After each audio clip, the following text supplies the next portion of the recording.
Egypt, saying, let us alone, that we may serve the Egyptians, for it had been better for us to serve the Egyptians than we should die in the wilderness. And this is, of course, the classic situation where the people of Israel are leaving. They've been crying for 300 years. We want to be free. Now that they're marching toward freedom and they run into the Red Sea, they're like, we should have stayed. This reminds me, and I'm taking my coat off because it's hot. My God. He's like, that's great, you should have worn black. What's crazy about this is, how often do we complain about a situation we're in?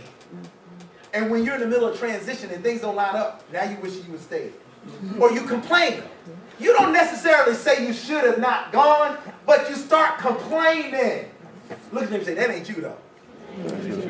But you start complaining. Oh my God. Think about this. I want y'all to listen. Have you ever wanted another job? Got that other job? And you keep complaining? Come on now. You ask God for that, you complaining. You keep finding something to find. And it's not that we're just saying complaining is not wrong because what you are upset about isn't legitimate. Complaining is wrong because it solves nothing. And it uses energy that could be used on creativity. That's why God hates complaining. And so what ends up happening, they're on their way out. They're leaving slave masters. All right? Freedom's going to cost you. Ask anybody who moved out away from home and paying bills. To be free is going to cost. Okay? New power going to run you, but it's $100.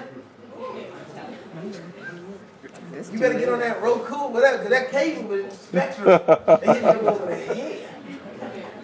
I still ain't figured out the bill. How we get to 300? I had you 45 days.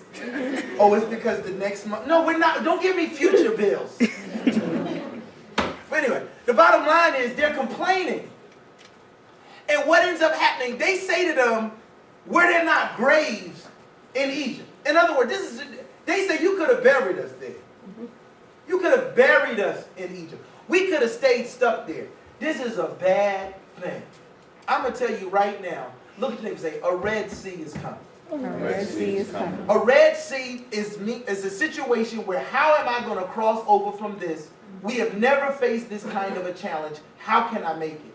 This is going to happen. I'm telling you, before 2018 gets here, those things will come, but they don't come because they're bad. They come because it's an opportunity for God to show you how valuable you are and how much He's put in your hand. The way the situation ended is Moses is complaining. He tells Moses to look into your hand. And when he lifts up the rod was in his hand. When he lifted the rod, the sea parted. And God is saying, you keep doubting how much skill I've been giving you throughout your stresses. Everything you went through gave you something.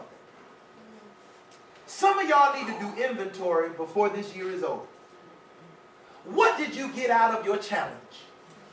Because it's the very thing equipping you to be victorious in 2018. My next point, watch this. You cannot complain and comprehend at the same time. If you want new life, stop justifying dead issues. Amen. They wanted to justify why they should have stayed in Egypt. Relationships are always the easiest thing to tease. Person's in a bad relationship. They want it to be over. It's over. Now Friday nights they're alone. Now they say at least when I was with so-and-so, I wasn't by myself. But the whole thing with you and so-and-so is a dead issue. So why do you keep resurrecting a zombie? When I went to take out a realm of relationship, you wanted a new job, you have one. You don't like it, okay, well then let's move on to the next one. But don't keep talking about the last one. You can never move on to the next one if you keep talking about the last one. And that's everything in life. You can never move on to the next one if you keep talking about the last one. Remember what I said in the very beginning of the sermon. You are at a transition. That means you got to do something simultaneously. You got to release and grab hold at the same time. You got to decide what you're going to let go of and stop talking about and stop revisiting. And what you're going to grab hold on and hang on to till the end. Go to the next one. That's it. God is good. I was feeling it. Listen, to bring this home, there were some things this year I was really mad with God. You ever go through a season where you've been good, and then God lets something happen? And you're like, God, I've been. And you know I could have been somewhere. And then something else happened. And I mean, I sincerely was just like, what's good, Jesus? Like, you ever have something just mess you up, like,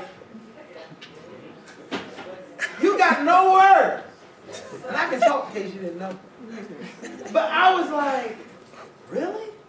This is where we at? But man, I'm going to tell you, I've learned a valuable lesson. And I told y'all this before as I close out.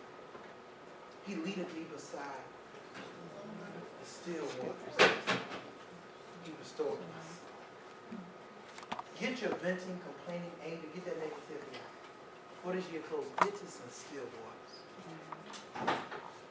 Let God restore. Because 2018 is going to be awesome. Everybody stand to their feet. God, your heads.